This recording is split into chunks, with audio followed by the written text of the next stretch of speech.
Welcome to this episode of Running Back by Committee here on Fantasy Focus, brought to you by the original Hooters. I'm Derek Tate alongside Ryan Levy and Matt Bucks as we break down the backfield for the Arizona Cardinals heading into the 2020 NFL season.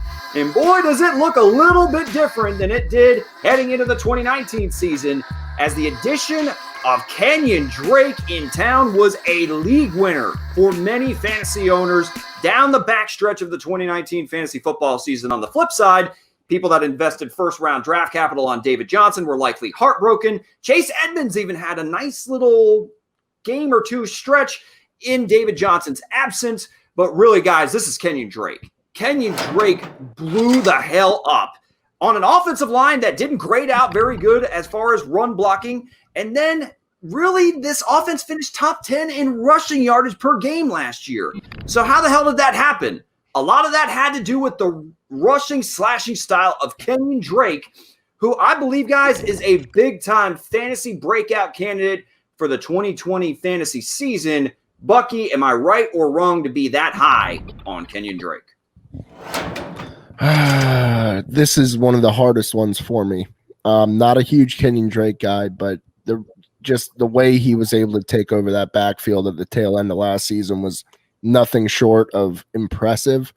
The fact that he was never given the fair shake in Miami is the only thing that really concerns me, is that we never got to see him get the full workload consistently across the board for an entire season. With where he's currently going, however, I believe he poses great value for fantasy purposes. I also like that, he's versatile. He had 68 targets last year, 50 receptions. That's impressive numbers for a guy that I think is a very talented one-cut runner who has explosiveness around the edge. We'll see what happens here. I like him where he's currently going.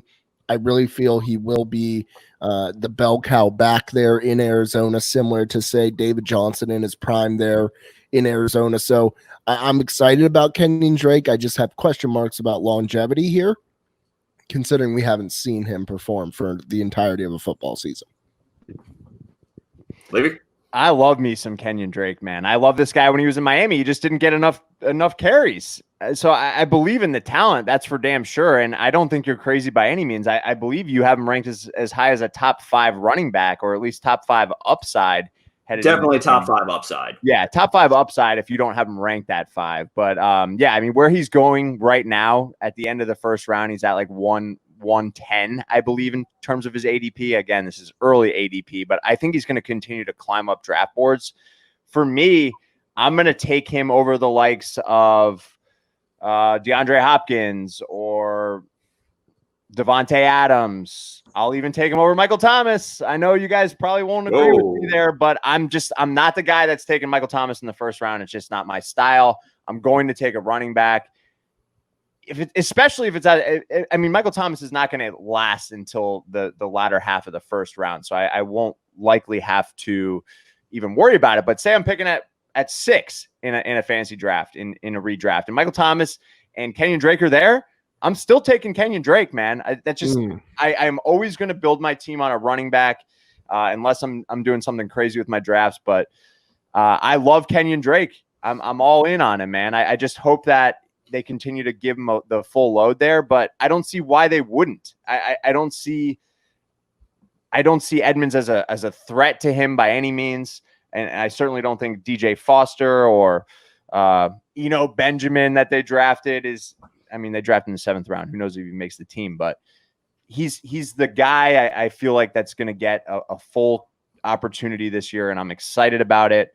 So I will invest heavily in Kenyan Drake. Levy, are you sure you weren't on that SpaceX rocket launch yesterday with your assessment here of Kenyan Drake's upside? Because you're in outer space right now. Why? Over Michael Thomas? I'm Thomas? Super high on him, but that's really high to take him over a guy that caught over 140 passes last year. That's how I draft my team. I'll take Zeke over him. I'll take any of these top running backs over Michael Thomas. I'll take Kamara over him. That's how I build a team. That's fair, but to put Kenyan Drake in that same sentence, I think I have a lot of questions about that, considering I like Drake end of the first round, early second. I'm not going to take Kenyan Drake over Michael Thomas. No chance in hell. Yeah, I draw the line somewhere when it comes to passing on Michael Thomas. Because just in PPR leagues, in a standard, I would still go Kenyan Drake. I still want to go running back heavy in standard leagues. But PPR, at some point, Michael Thomas is Michael Thomas. I mean, I can't pass on that pass-catching floor that Thomas has proven that he'll give you. But Kenyan Drake, though, you guys both mentioned, well, we never really saw him get that full load or full chance in Miami. And guys, in the 55 games that Kenyan Drake played as a Miami Dolphin, he saw 10 or more carries in only 12 games. Guess how many times he saw 10 or more carries in 8 games with the Arizona Cardinals? 8. All 8. 100%. And that was with David Johnson even healthy for some of those games down the stretch. So in my assessment, they got rid of David Johnson, who was the biggest threat to him seeing weekly volume. Chase Edmonds is going to be a nice change of pace back, Buck. I still think that he's going to have some sort of role, probably somewhere around 50 to 100 total touches. I don't think he sees over 100 carries or anything like that, but I do see him having a role. But guys, also look at what he averaged as far as 100 in total yards per game. He also averaged 3 receptions per game, and a lot of that had to do with that screen game that was dialed up by Cliff Kingsbury. His average depth per target was actually behind the line of scrimmage, which is it during his Arizona time anyway, which is weird, but it improved. That just shows that they're willing to get him the ball in space in screen games, which I think he could be deadly dangerous in. And I just think that this offensive line is also going to get just a little bit better. But the big thing that we didn't bring up, Levy, DeAndre Hopkins. Mm-hmm. This offense last year did not have a bona fide top receiving threat in the air raid scheme. It was actually with Christian Kirk, who was battling through an ankle injury for most of the season. And of course, Larry Fitzgerald, which Larry Fitz is still going to be a veteran presence, but he's not really pushing anybody vertically down the field anymore. He's more, knowing how to sit into zones and play that slot scheme and kind of see the offense through the same set of eyes as Kyler Murray. He's a good veteran option, but you bring in D-Hop, you go ahead and try to put 8 in the box. Good luck, because he will torch you on the back end. So for me, we're going to see Kenyan Drake, his slashing style with a ton of RPO schemes in an offensive line. If it just gets a little bit better, we already saw what he could do if he's given the same volume. And I just don't see Chase Edmonds or Eno Benjamin stealing significant looks away from him. He is a perfect fit for this scheme. That is why the upside screams top 5 back. So yeah. When you say all these things, it makes me feel even better about taking Kenyan Drake in the middle of the first round. I mean, there's just I'm not discounting Michael Thomas by any means. He's a machine. He's a target hog. He's catches more passes than anyone in the league, obviously. But what I'm saying is there's a ton of value and a ton of depth at wide receiver this year. Like guys in the 20 to 40 range who are wide receiver 2s in terms of fantasy. Like they're just stacked out there this year. So for me, I'd rather build my team around a guy in the middle of the first round like Kenyan Drake. I mean, this offense is absolutely loaded. It's unbelievable, the upside there. And I love Kyler this year for that reason as well.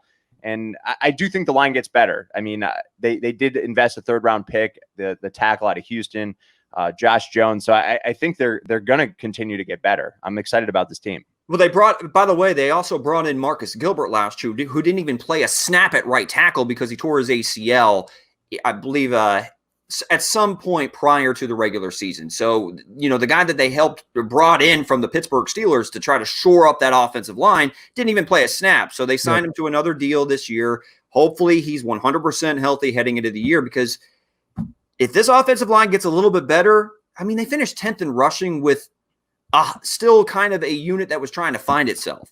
I mean, I believe in Cliff Kingsbury and Kyler Murray being the signal caller, the man pulling the trigger back there. And I think this offense has a lot of potential. I just worry that we haven't seen it yet, Levy. That's the only thing that leaves me a little bit bullish on it. We haven't seen it yet.